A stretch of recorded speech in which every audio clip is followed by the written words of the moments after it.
Welcome back to part two of why you may actually still suck at credit. Now, the first one we covered quite a few categories. Actually, we covered about five of them, but I got three more here that really might cover why you're not the greatest at credit, but it's not like there's not salvation. So I'm gonna hold your hand and I will walk you right through it right after the kid does her bit to make sure that you keep coming back for more and finding out exactly why it is you suck at credit. Welcome back to my dad's channel. If you're new here, make sure to click that like button and subscribe, and don't forget to share. So here's the thing. I got a great response from the first video, and some people actually could sympathize with some of the points that I brought up, and there were actually even some anecdotal stories that were included there. Now, what I would consider those first 5 points that I made will be more of the broad strokes, and what we're going to do is we're going to hammer it down. That's why I'm only going to cover three here to get you on the road to being halfway decent at utilizing credit as a tool and not a crutch, or better yet, a burden. So if you paid attention to the last videos, then you already know you need to have a great attitude about money, not a poor attitude about money. You need to understand that liability must rest with the issuer and not with you. You're also now keenly aware of exactly what a debit card is as opposed to a credit card. We haven't even touched charge cards yet, but that's a video for a whole other day. So now you know some of the broad strokes. So you probably still suck at credit because you haven't put your debit card down. Maybe it's out of force of habit. Maybe it's something that, you know what I mean, was just ingrained in us because we want to trust our banks where we entrust our money and hopefully get our loans. But the debit card is not the way. I don't care how many payment networks they stamp on it. Put the debit card down. So now your first question is probably going to be, well, why would I put my debit card down? Because if I just use credit cards, it's going to be in debt. That tells me that you didn't listen to the first video, because that's not true. Secondly, if you have money in your account, using a credit card passes said liability onto the issuer, like I said in the first video, and you can use the cash to pay said credit card down immediately. We are in 2023, not 1983. You don't have to wait on a paper bill anymore. You can pay your bills literally the minute you walk out of the store. So if there is a purchase that your debit card is good enough to get, then your credit card should be good enough to get it as well. That is literally common sense. And normally people who suck at credit don't have common sense, but that is total common sense. So why are we even debit carding anymore? At this point now, the only time you really ought to be carrying a debit card is if you need access to emergency cash if you are on a trip or something like that. But you should not be sliding and or using your debit card to pay for anything, because it's simply not smart. So moving into our next category, you're probably still sucking at credit because you don't optimize. The name of the game is optimization. What does that mean? Explain it to me like I'm five, and all the other things you're probably thinking of. The fact is that if you use credit cards, you need to optimize with all things. Like if you have a hammer, you probably want to use the head of the hammer to beat a nail into wood instead of using the handle. You are still using the tool in both scenarios, but you're actually using it optimally in one instead of like an idiot in the other one. So that is my very low level explanation of optimization. And with optimization, it just begs the question, did you by chance watch any of my previous videos or any of the numerous videos floating out there about ladders that you can use in order to start from the bottom rung of using credit to get points and miles and optimize your spend and move your way up? Or did you listen to somebody who, well, actually somebody like me who has something like the platinum card and figured you would just start at the very top and work your way down and everything would just fall into place? If you chose the latter, I would probably be forced to tell you that you're probably going to still suck at credit because you're not understanding what's going on here. With optimization, the first thing you want to do is you want to find a great catch-all card, a solid card given by an issuer that doesn't take $1 million to get. I don't care if it has an annual fee, I don't care if it doesn't.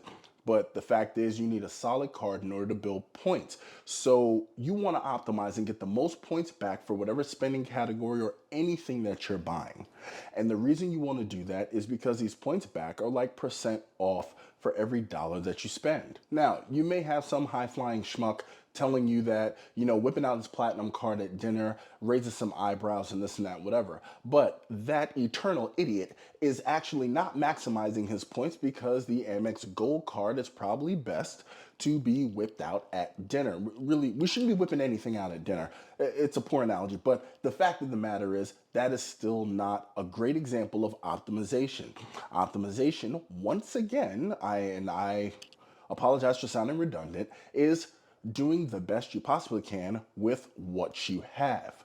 So the whole point goes into what I stated before, and that is to make sure that you find every expense that you can use a credit card for, that you have the cash to cover. That bit is very important. So that way you can optimize your spend and get the maximum back for every dollar that you spend. Meaning, if you spend $100 on an expense that you get 5x points back or 5% cash back for, it's literally like you have spent $95. Now, how do I make that correlation? Because I know the difference between express value and effective value. The whole point of optimization is to now buy things at an effective value and not an express value.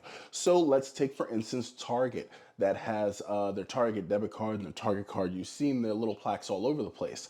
Literally, by holding a Target card, you get 5% off everything in the store. So you can either go in there and pay 5% more than everyone else, or you can be smart and get the optimal card for your Target shopping. Another example is the Chase Amazon Visa Prime card. I always get it confused, but you know what I'm saying. I don't buy a single thing on Amazon without using that card unless there is a huge MR point Lollapalooza or some other thing that distracts me from using that card, because anytime I use anything on Amazon Prime except for my Chase Amazon Prime card, I'm literally paying 5% more than I have to. It's that simple. It is. I can keep going on with these examples, but understand that optimization is going to be the best way to hedge against inflation, because your dollar's purchasing power is sinking, and it is sinking rapidly. But if you can claw some of that back, leave the liability on the issuer, you can use the cash, you can use the points, take a vacation, or, you know, do whatever you want. As an example, I do have a video about my first year with the Amex Platinum card.